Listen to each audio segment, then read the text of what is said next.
Okay, welcome back to Chef G channel, guys. I'm gonna present now aguachiles here at home. As you can see, I got the plate already set up. Plate is already done. But I have all the ingredients in here. We have all the garnish that we're gonna put on. Can you see all this?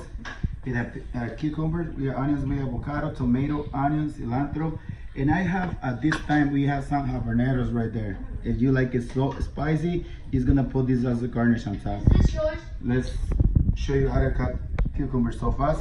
Let's go like this, and you're gonna feel comfy.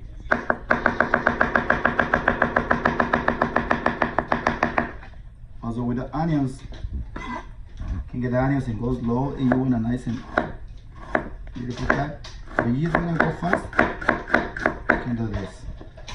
Tomatoes, you pretty much just want wedges. Orange, just one slice, and that's gonna be just for garnish. But we got those onions right here, we got tomatoes already in the plate, we got the oranges over here, we got the habaneros over there, and the avocado fan, which is right there. This is the most important part for aguachiles, cilantro.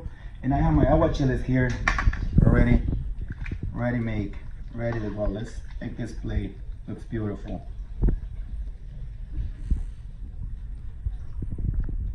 Put shrimp there. Try not to cover all the vegetables right here. Okay, so once you got this shrimp like this, you're gonna add some juice in here,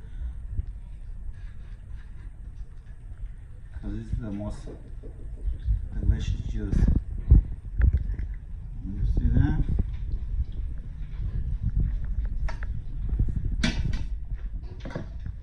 This is my daughter recording right there now. Okay, so now what is next for garnish? I'm gonna put this avocado fan right here.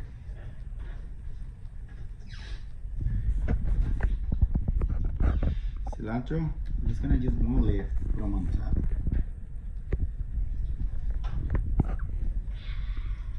Put a few red onions, just for garnish.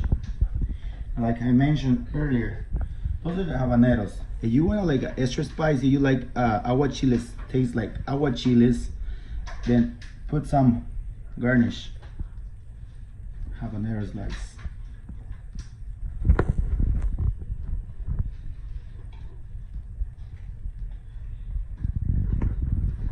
And then for sure, tostadas goes with it. So that's what I got those next to it. The last thing you're gonna do is the orange. Now guys, those are the best aguachiles that you can have. Thank you.